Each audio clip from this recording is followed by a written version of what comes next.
Мы начали готовить этот материал еще до коронавируса, когда не было понятно, к чему все придет, но сейчас более или менее понятно. Воспользовавшись эпидемией, Китай приготовил для Гонконга новый закон о безопасности, который, судя по всему, позволит Пекину наводить там свои порядки жесткой рукой, но это еще не развязка. Все казалось безнадежным еще год назад, и тогда люди все равно выходили на этот совершенно безнадежный протест. Почему они это делали, не имея, казалось бы, ни малейших шансов на победу? И почему они на этом протесте достигали большего, чем москвичи на своем же протесте год назад? Вот что удивительно, и это надо видеть. Поэтому в Гонконг. Мы в Гонконге, в городе, где полиция всегда права, а народ, протестующий на улицах, вне закона. Где массы выходят против правительства, которое они не выбирали, а правительство называет это массовыми беспорядками. Да, это уже не мирный протест. Мирный был летом, когда власти все проигнорировали. А сейчас вот так добивается свободы бывшая британская колония, переданная коммунистическому Китаю. Люди выходят на улицы с лозунгами против Компартии, а разгоняет их королевская в недавнем прошлом полиция. Ленин был бы в восторге. Должен быть генеральный штаб, который командует всеми подразделениями. Не думаю, что он есть. Это хаос, который самоорганизуется шаг за шагом. Люди думают, что полиция убивает людей, а потом выбрасывает тела и объявляет это самоубийством. Я на 100% поддерживаю полицию Гонконга. Поддерживаю полицию на 200%.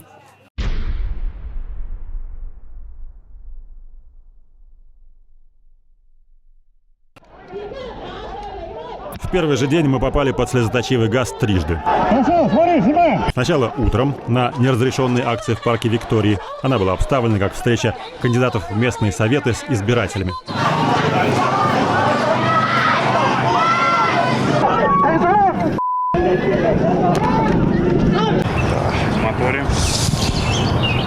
Потом мы подумали, ладно, пойдем на разрешенный митинг в деловом центре.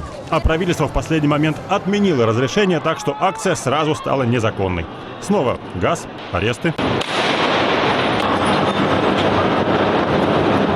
Этот вечер никогда не закончится. А вечером мы никак не могли найти свою гостиницу среди маленьких улочек. И тут на этих улочках случился протест с баррикадами и поджогами. В общем, стало понятно, что совершенно неважно, что ты делаешь в Гонконге. Итог известен. Полиция, газ, арест. На наших глазах полицейские поймали какого-то парня. Я никогда не видел, чтобы вся улица так страстно ненавидела полицию и так сочувствовала арестованному. Хватит ему на голову давить! Проходи давай! Убьешь кого-нибудь! Тебя первую! В машину, быстро, быстро! Хватит избивать! Что вы делаете? Что вы здесь делаете? Полиция проводит аресты. Чего надо? Пошли вон, немедленно! Только и умеете на мирных людей наезжать. Ты вообще никто без броника. Пошли прочь! Сам пошел! Совсем с ума сошли! Проваливайте уже! Я просто шла мимо. Что, мне теперь совсем пройти нельзя? Придурки! Засранцы! Ну вот задержали главного злоумышленника, и что? Как только полиция уехала, толпа подожгла метро.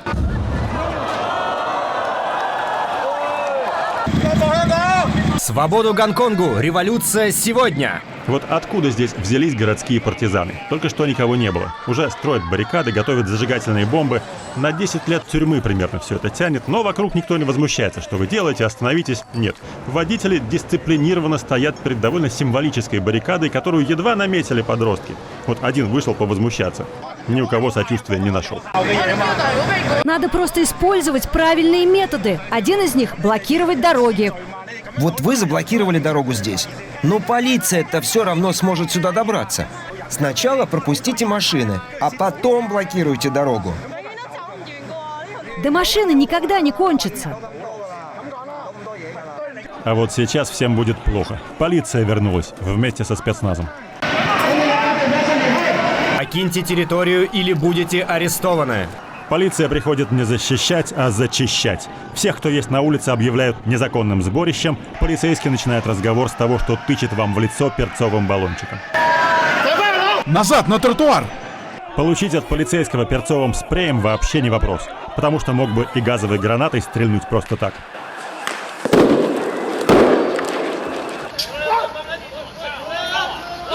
или открыть огонь боевыми. И ни один полицейский за полгода протестов не был привлечен к ответственности, даже за стрельбу боевыми. Наш коллега не смог сделать предупредительный выстрел, потому что все произошло мгновенно.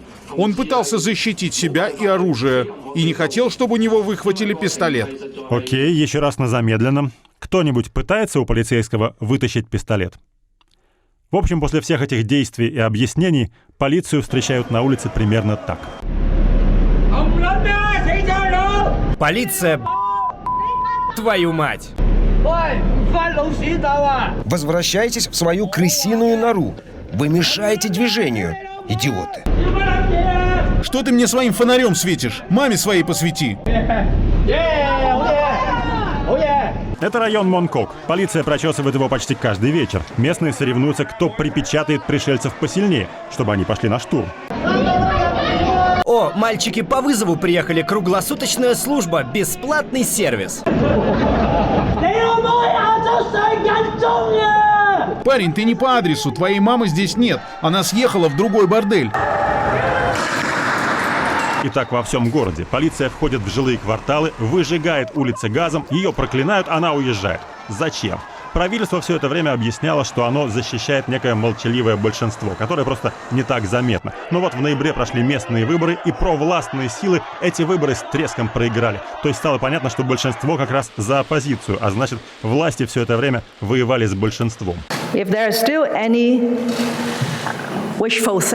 Пустые мечты. Думать, что рост насилия заставит правительство склониться, пойти навстречу так называемым политическим требованиям. Четко и ясно вам говорю, этого не будет.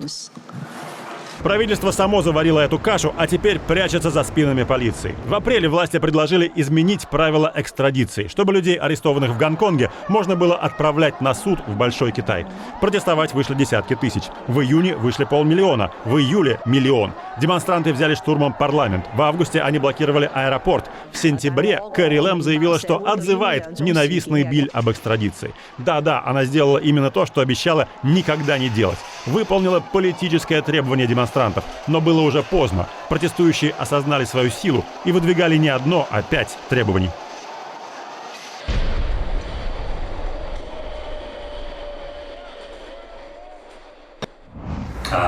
Irrespective of your political stance, if you want to fight against the government, fine.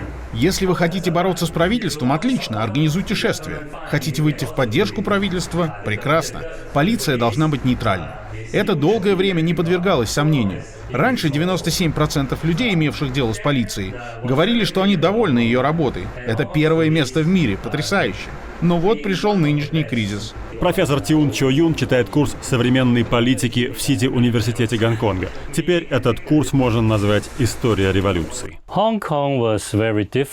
Когда мне было 20 лет, Гонконг был еще колонией, люди не интересовались политикой. Когда я предложил читать курс «Политика Гонконга», мой начальник сказал: «Не могли бы вы убрать слово «политика», оно слишком острое». Это было начало 80-х. А вы ходили на демонстрации? Да, на многие. Я посетил, наверное, больше половины. Радикалов я впервые увидел, когда они штурмовали законодательное собрание. Я боялся, что это все-таки какие-то засланные провокаторы. Но когда я увидел, что их 3-4 тысячи, многие из них, наверное, мои студенты, когда я увидел, как они знаками показывают, какие им нужны припасы, что делать дальше и так далее, я понял, что все это настоящее, это они сами придумали. Никакие агенты-провокаторы не смогли бы организовать такое. Это деловой квартал Гонконга. Служащие, обеспеченные люди в хороших костюмах, в обеденный перерыв вышли на демонстрацию, чтобы поддержать 5 требований. Это не студенты, не радикалы, состоявшиеся люди, которым есть что терять.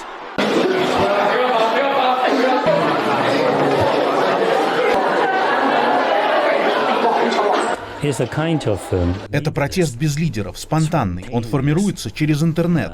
Это хаос, который самоорганизуется шаг за шагом. И это движение очень трудно подавить.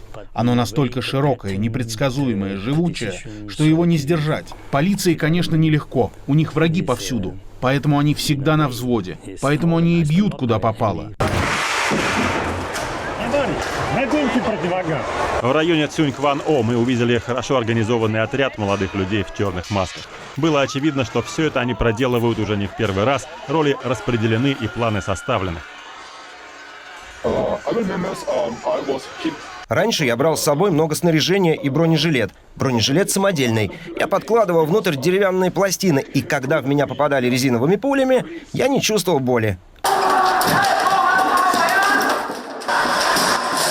На условиях анонимности мы переговорили с 3 городскими партизанами. 2 парня и девушка рассказали нам, как они пришли на баррикады, почему они не иностранные агенты и как им удается избежать ареста. Обычно перед тем, как идти на акцию, мы решаем, какие будут цели, минимум, максимум. Изучаем карту. Есть такое мобильное приложение. На нем активисты отмечают перемещение полиции. Мы стараемся держаться вместе и постоянно получаем данные от разведчиков.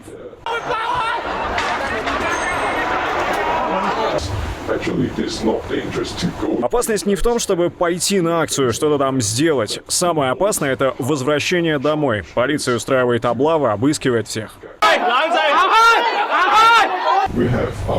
В отрядах есть бойцы, разведчики и местные, то есть обычные люди. Местные обеспечивают нам отход. Они подъезжают на машинах и развозят всех по домам. У нас в Телеграме есть чат, в котором водители-добровольцы связываются с демонстрантами. Но это небезопасно. Полиция может зайти в группу и увидеть всех участников. Да, у нас теперь есть бригадиры. Когда надо эвакуировать фронтовых, они сообщают бригадирам, и те решают, как их спрятать. Сначала они уходят на конспиративные квартиры и сидят там, пока полиция рыщет по улицам. Потом подъезжают водители. Это такая разветвленная партизанская структура. Но кто здесь главный? Должен быть генеральный штаб, который командует всеми подразделениями. Не думаю, что он есть. Но я знаю, что есть разные команды. Эти команды состоят из друзей, которые знали друг друга до того, как все началось. Нельзя доверять незнакомцу. Если бы кто-то извне попытался руководить движением, я думаю, у него бы ничего не вышло.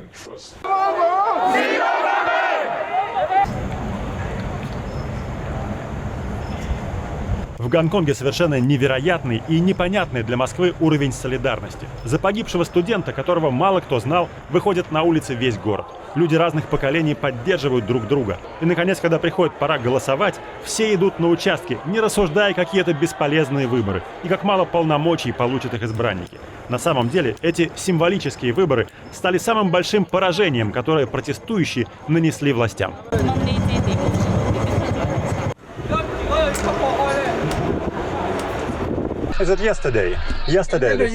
Это вчерашнее видео. Нет, это лайв, прямо сейчас. Да ну, а где это? Это Шатин. Сегодня акции в 7 районах. А здесь в Мункоке есть? Были, но сегодня не будет. Есть в Шатине, Туанмен, Тайгу. Есть еще на Тайгушань. А это далеко отсюда? Недалеко. Вчера вот не выходили, а сегодня все вышли. Сейчас машину водить, наверное, не очень. Такие перекрытия кругом. На меня это никак не влияет. Обычно они оповещают о закрытии. Не надо туда ехать, понимаете? Этому всему нет конца. Ни конца, ни края. В этом году, наверное, ничего не решится. Значит, в следующем.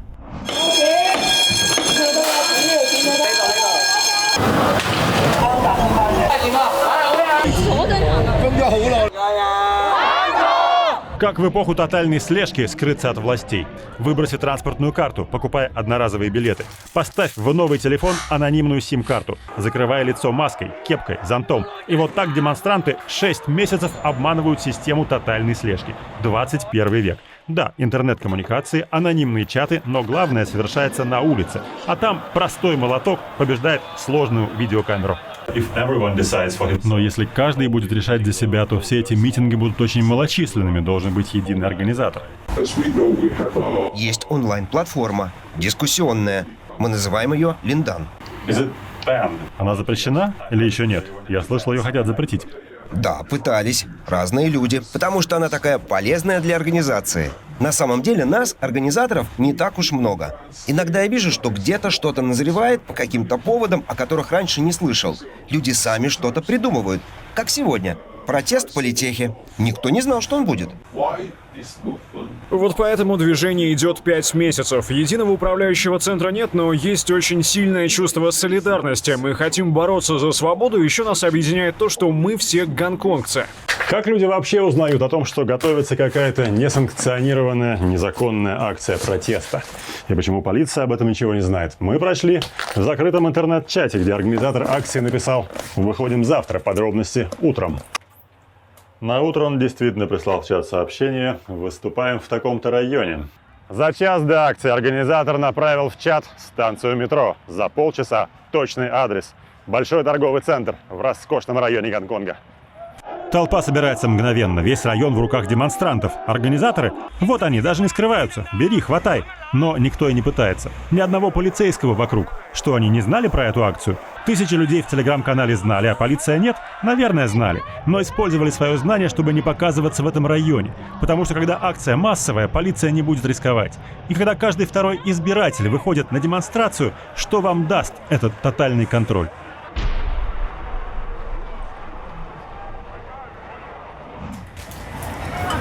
Гонконг, конечно, часть Китая, но можно ли в материковом Китае купить, например, оппозиционную газету? Или выйти в интернет без китайского фаервола? Вряд ли. И это только то, что лежит на поверхности. Кажется, Гонконг не очень хочет становиться похожим, совсем похожим на Большой Китай. Британия правила Гонконгом 150 лет. В 1997 году она вернула колонию Китаю, и Китай обещал еще полвека не менять особый статус Гонконга. Одна страна, две системы. Сейчас Пекин контролирует выборы в законодательный совет и назначение главы администрации Гонконга. Изначально прямые выборы в Гонконге предполагалось ввести через 10 лет после перехода под Китай. В основном законе записали, что к 2007 году, если созреют условия, Гонконг получит всеобщее избирательное право. Но в 2003 прошли массовые выступления против нового закона о безопасности, и Пекин подумал: да нам тут не доверяют, ну-ка отложим прямые выборы подальше. 2003 год был первым актом неповиновения. Пекин подталкивал Гонконг принять закон о безопасности. Пожизненное заключение для изменников, то есть тех, кто делами или даже словами подрывает единство Китая. Преступлением также считалось слушать подрывные речи и не доносить. На протест тогда вышли сотни тысяч демонстрантов. Они заблокировали город, и власти отозвали законопроект. Он не принят до сих пор. С новым законом о выдаче пекинские власти пошли в обход. Хорошо, отдавайте своих диссидентов нам, мы их сами осудим на своей территории. Представьте себе, даже те, кто выступает за правительство, в частных беседах говорили, что они против этого закона, потому что этот закон угрожал бы им самим. Людей наверху тоже могут арестовать, а потом по новому закону выслать в Китай. Им такая перспектива совсем не нравится.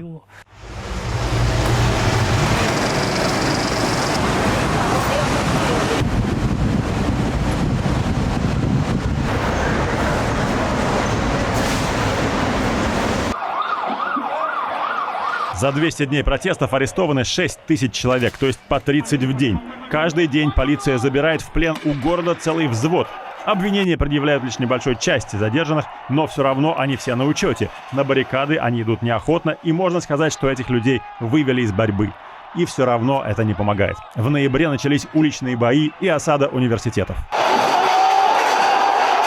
Сначала я выходила на протесты вместе с медицинской бригадой, а потом в районе Сюньвань я попала в облаву. За мной гналась толпа полицейских, и я поняла, что им не важно, санитарка я или нет.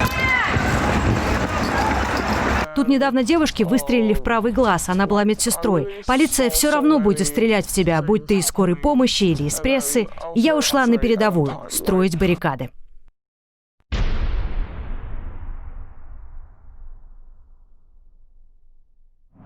На передовой я поняла, что полиция сошла с ума. Они совершенно ненормальные. Они стреляют в тебя, и им все равно, куда они попадут. И неважно, выживешь ты или умрешь. Я не знаю, может, они так развлекаются, стреляя в людей. Мы как-то уходили с демонстрации, и они с моста бросали газовые гранаты. И одна взорвалась прямо передо мной, совсем рядом. Бах! И взрыв перед глазами. Когда полиция проводит аресты, она всегда отгоняет прессу, что они такого делают с задержанными. И, кстати, что это за человек в рваных джинсах с дубинкой в бронежилете бежит вместе с полицией? Очередной агент-провокатор в рядах демонстрантов? Люди подозревают, что полиция избивает людей до смерти, а потом сбрасывает трупы в море или с высотных зданий, чтобы имитировать самоубийство.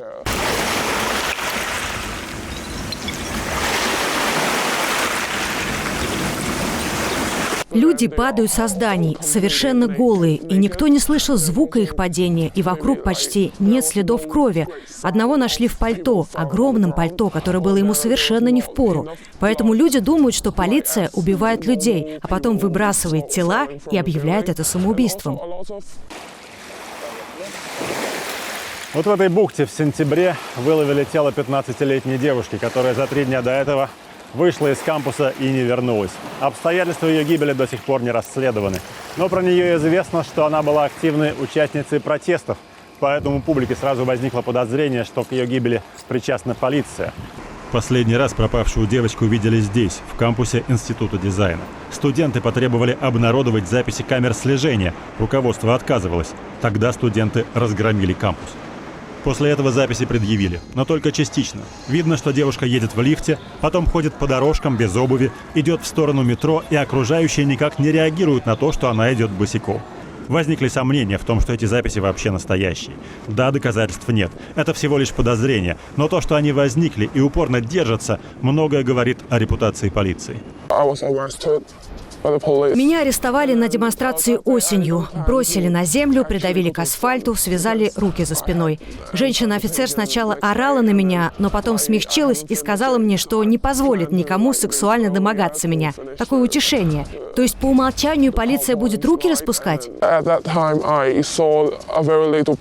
В участке я видела арестованного мальчика. Ему было всего 13 лет. Он был такой маленький, что когда сидел на стуле, у него ноги не доставали до пола. Что он мог им сделать? Меня так это разозлило. —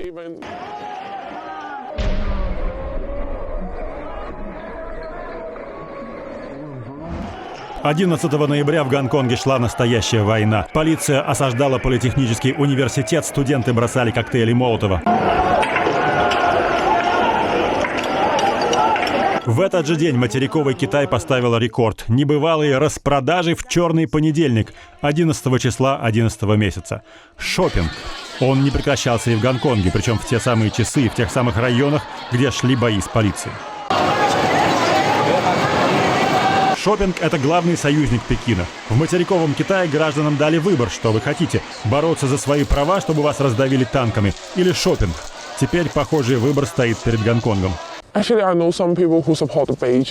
Наверное, я знаю несколько человек, которые поддерживают Пекин. У них там какой-то бизнес на континенте. Они ездят туда. Они говорят, что если даже пекинское правительство будет следить за ними, это ничего, потому что они будут частично свободны, смогут есть, играть.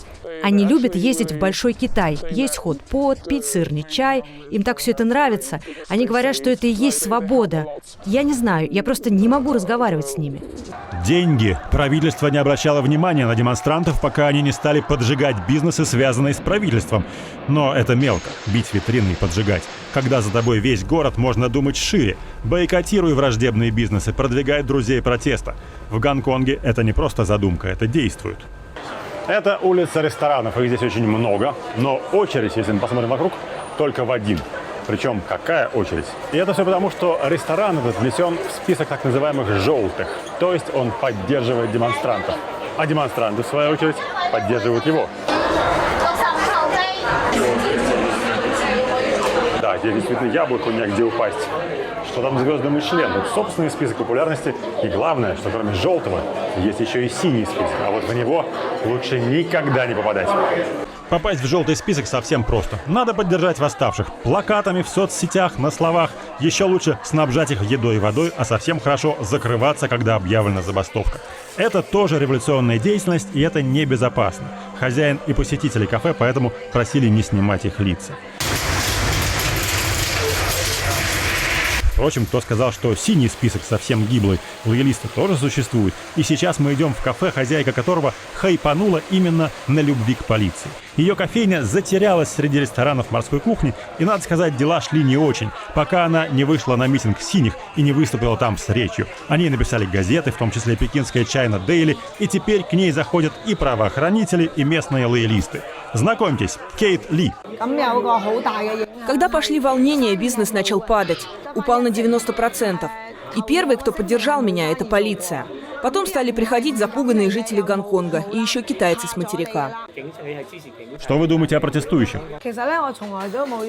Я никогда не называю их протестующими. Мне не нравится, что они портят имущество, магазины. Они нарушают правила. Вот с этим я не согласна. Если бы демонстрации шли мирно, без поджогов, все было бы нормально. Но эти 5 требований... Если ты нарушаешь правила, нарушаешь закон, что-то ломаешь, тебя ловят. И какой же смысл тебя выпускать? Это было бы незаконно. Поэтому их требования бессмысленны. В кафе помогает по хозяйству молодой парень в красной майке с флагом коммунистического Китая. Это Лю Делян, он приехал с материка. Для интервью Лю переоделся в синюю майку.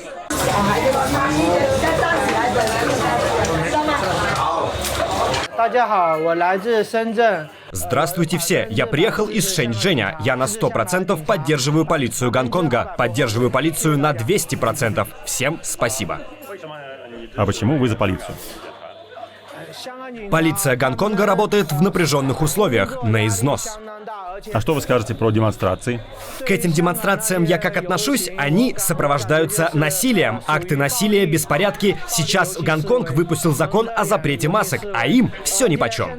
Здесь никто не боится сниматься. Все под защитой полиции, а полиция под защитой Пекина. А Пекин по определению не может проиграть. Это ведь было понятно с самого начала. Маленький Гонконг против большого Китая.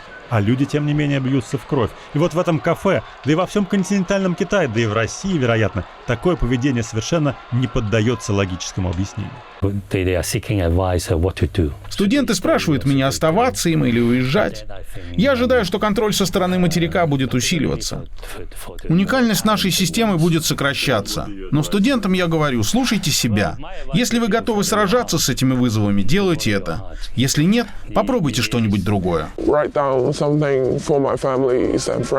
Я оставила записки своей семье и друзьям на случай, если что-то случится со мной, что бы я хотела им сказать. Война будет долгая. Мы знаем правду, мы знаем, каким злым может быть правительство. И если мы ничего не будем делать, то система продолжит деградировать, и следующим поколениям придется страдать из-за этого. Моя философия. Жизнь коротка.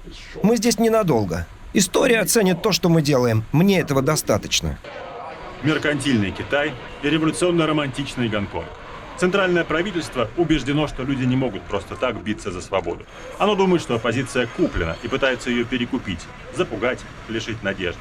Но надежды нет и у правительства. На что можно рассчитывать, если миллионы требуют свободы? Идея становится материальной силой, когда она овладевает массами. Странно, что Гонконг должен доказывать это коммунистическому Китаю.